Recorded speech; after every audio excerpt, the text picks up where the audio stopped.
جیسے عام طور پر جارے جماعتیں جو ہیں ایک دوسرے کے مقابلے میں اٹھتی ہیں تو وہ اخلاق کو بھی تکیے کے نیچے رکھ لیتی ہیں۔ یہاں جو رب تعالیٰ شانہ نے حضرت محمد صلی اللہ علیہ وسلم سے خطاب فرمایا اور آپ ہی سے مخاطب ہیں یہاں کہ نماز کو کھڑی کرو دلوک الشمس سے غسق اللیل تک۔ علماء فرماتے ہیں کہ سورج کے ڈھلنے سے رات کی اندھیاری چھا جانے تک اس میں عصر کی نماز بھی آ گئی، مغرب بھی آئی، عشاء بھی آئی اور ظہر تو آ ہی گئی، اور فجر کا الگ سے تذکرہ فرمایا، اس کے ساتھ قرآن مجید کو بھی جوڑ دیا۔ یہ 5 وقتہ نمازیں جو ہیں وہ نبی پر بھی صلی اللہ علیہ وسلم پر اور آپ کی امت پر بھی فرض کر دی گئی، جس کو حدیث شریف میں صلاۃ المکتوبہ کہا گیا۔ یہ جو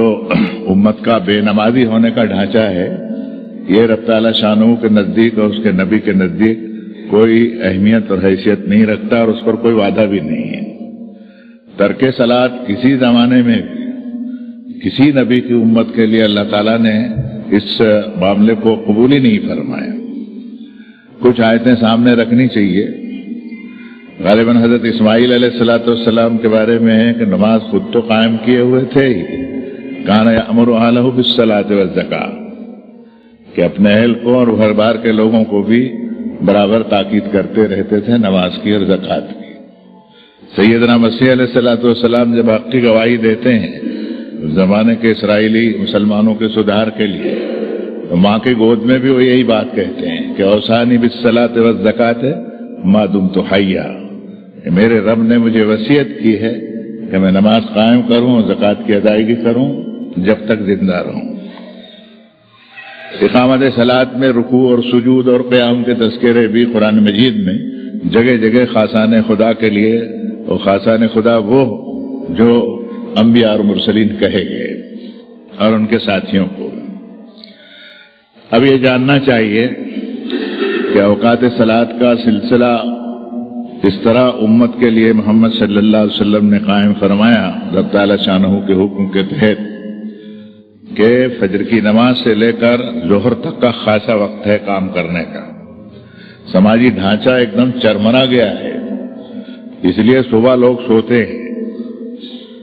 خود نمازی طبقہ بھی اس میں یہ بھی شامل ہے، یا عاجز بھی، کہ فجر کی نماز کے بعد میں تھوڑا سا تلاوت وغیرہ کی اور پھر سو جائیے اور پھر 9-10 بجے اٹھیے۔ مسلم مملکتوں میں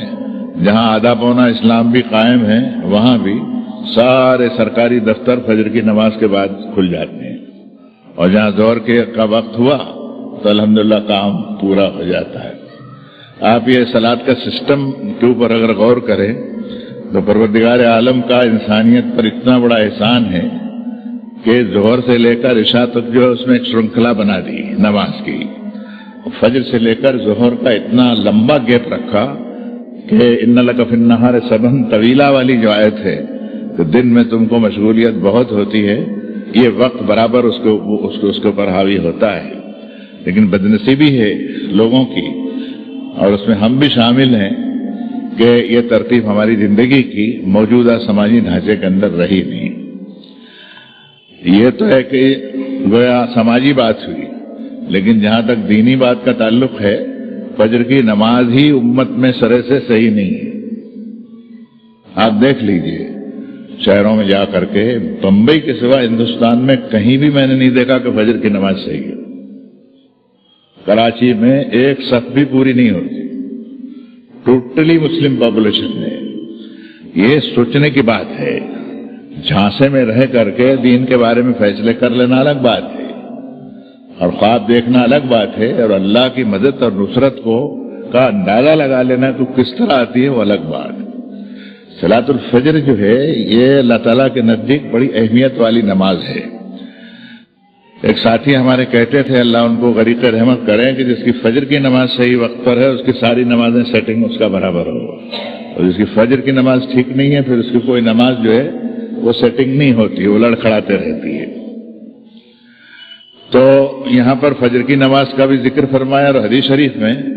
حضرت محمد رسول اللہ صلی اللہ علیہ وسلم کا فرمان موجود ہے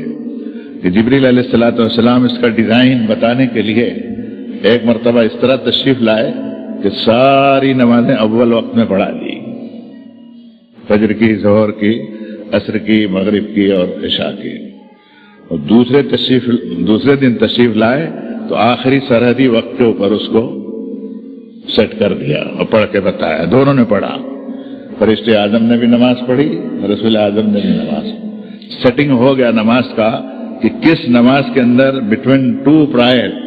دو نمازوں کے درمیان میں کتنا گیپ ہوتا ہے۔ یہ جو وقت کے لیے مارا ماری کرتے ہیں ایک دو سیکنڈ کے لیے، مجھے لگتا ہے کہ سنت رسول اللہ یہ نہیں ہے۔ یہ گھڑی دیکھ رہا ہے ادھر سے ادھر اور ایک سیکنڈ بھی کسی کو ہلنے نہیں دیتا، یہ صحیح نہیں ہے۔